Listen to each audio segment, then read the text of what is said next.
Right, sorry, just a quick one. I just want to ask if it is possible to preach Revelation, as you have mentioned, an example of the gospel, possible to preach Revelation without having to be dragged into all the controversies like pre-millennialists, post and amillennialists, or people arguing it's a prophecy and some saying Revelation is a form of allegory of current events.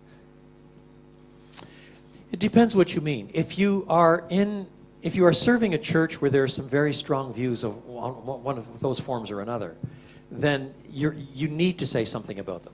You can't just duck them. You can't. On the other hand, I prefer that those sorts of categories emerge from the systematic preaching right through the text. I mean, for those who know all the eschatological debates, then they will know what kinds of choices I've been making from what I've said in the last 2 chapters. But on the other hand, I haven't worried about all of those choices up front in the sermon. I've worked through the text. If somebody then wants to come to me after the sermon and say, yeah, but what about this and what about that, then who knows, I might provide a topical offside address for those who have special interest in these areas to provide reasons why I've made the choices that I have made. So in one sense, you don't have to major on those disputes.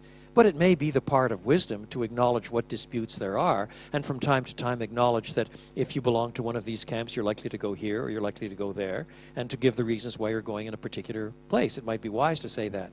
But it's possible to say it without setting it up as major confrontation, as major divide. What Christians should not be fighting over is the centrality of Christ and his cross in this book. It is a book full of the gospel. So you want to emphasize the thing that holds the whole book together, which is Christ and his gospel. Now, there are a lot of other things that we might divide on. Some things that when you actually work through the passage the way I've done, people aren't going to be too offended by what I've just said.